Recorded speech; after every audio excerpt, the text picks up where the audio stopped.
माँ, मैं हमेशा के लिए वह घर छोड़कर आई हूँ। मधु बच्चों के समेत चली आ रही है। बेटी को ऐसे अचानक आता देख माँ हैरान रह गई। अरे मधु, ना कोई खबर ना कोई फ़ोन। अरे माँ, आप लोगों की याद आ रही थी सो चली आई, मधु ने कहा। अब अंदर भी आने दोगी या नहीं? पापा कहाँ हैं? काम पर गए हैं, शाम को आएंगे। तुम लोग बैठो, मैं कुछ खाने को लाती हूँ। नमस्ते नानी माँ, बच्चों ने एक साथ कहा। खुश रहो मेरे बच्चों, सब अच्छे तो हो? सब अच्छे हैं। आपकी याद आती है जमशेदपुर में। नाश्ता करके आपसे कहानी सुनेंगे, बच्चों ने एक साथ कहा। ठीक है, मैं नाश्ता लाती हूँ, तुम सब हाथ मुंह धो लो, नानी ने कहा। मैं भी साथ चलती हूँ माँ। दोनों रसोई की ओर चल पड़ी। नाश्ता करके बच्चे खेल में लग गए और माँ बेटी बातों में लग गई। हाँ तो मधु, आप बताओ कि अचानक कैसे आ गई तुम? माँ ने पूछा। मधु ने शांत स्वर में कहा, माँ, मैं हमेशा के लिए वह घर छोड़कर आई हूँ। बच्चे कुछ नहीं जानते। माँ को तो जैसे सदमा सा लग गया। कुछ देर तक तो वह पूरी तरह से मौन रह गई। फिर थोड़ी देर के बाद जैसे होश में आई। इतनी बड़ी बात तुम इतने इत्मीनान से कैसे कह सकती हो? तुम होश में तो हो मधु? हाँ माँ, मैं होश में आ गई हूँ। जानती हो माँ, 15 साल की तपस्या के बदले तुम्हारे दामाद ने मुझे बेवफाई दी है। दफ्तर के दौरे के नाम पर वो किसी लड़की के साथ। मुझे तो बोलते हुए भी शर्म आती है। छी, मधु ने कहा। अरे नहीं बेटी, मेरी आंखें इंसान को पहचानने में धोखा नहीं खा सकती। जरूर तुम्हें कोई गलतफहमी हुई है, माँ बोली। नहीं माँ, मुझे पूरा विश्वास है कि अनिल ने मुझे धोखा दिया है। अब अगर आप भी मुझे और बच्चों को बोझ मानकर यहाँ नहीं रखना चाहती तो हम कहीं और चले जाएंगे, मधु ने गुस्से में कहा। अरे नहीं मधु, गुस्सा क्यों हो रही हो? जब तक चाहो रहो, तुम्हारा ही घर है। मैं तो बस ऐसे ही कह रही थी। अभी थोड़ा आराम कर लो, सफ़र से थक कर आई हो। मैं बॉबी और बंटी को देख कर आती हूँ। ये कहकर माँ कमरे से बाहर चली गई। कुछ देर के बाद थकान के कारण मधु को नींद आ गई। मधु की नींद फ़ोन की घंटी बजने से खुली। बाहर शाम रात में बदल गई थी। फ़ोन अनिल ने किया था।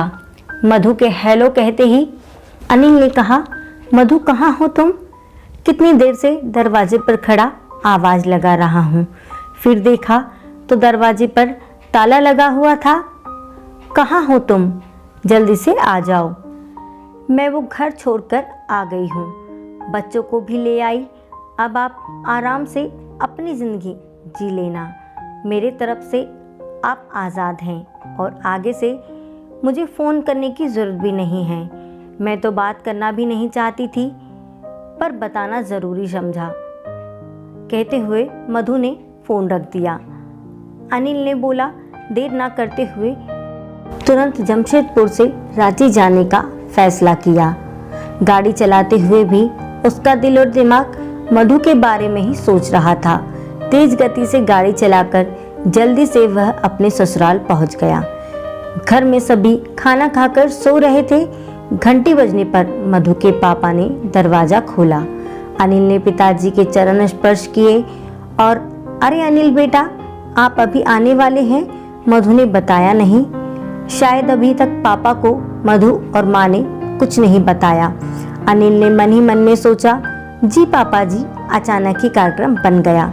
मधु शायद कमरे में है, मैं मिल लेता हूँ, आप भी आराम कर लीजिए। कहते हुए वह कमरे में चल दिया।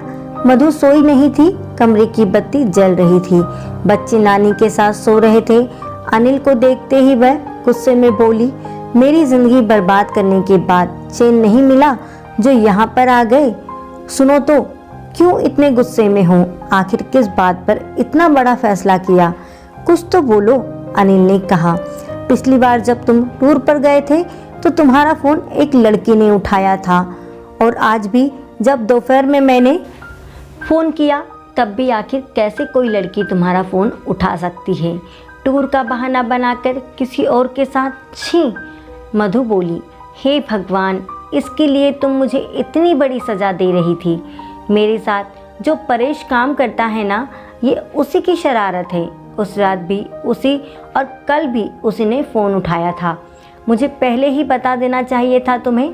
विश्वास नहीं है तो अभी बात करा देता हूँ। अनिल ने फ़ोन लगाया, लाउड स्पीकर चालू किया, परेश को डांट लगाई और उससे कल जैसी आवाज़ में दोबारा बात करने के लिए कहा। मधु सुनकर हैरान रह गई। ये वैसी ही आवाज़ थी जैसे उसने पहले सुनी थी। उसकी आंखों में आंसू आ गए। अनिल ने कहा, माफ़ी मांगने की ज़रूरत नहीं है। मैं तुमसे बहुत प्यार करता हूँ और अपने जीवन में तुम्हारे अलावा किसी और की कल्पना भी नहीं कर सकता। अब कभी भी कोई भी बात हो पहले मुझसे पूछना, फिर कोई फ़ैसला लेना और घर छोड़कर आने की सोचना भी मत, समझी?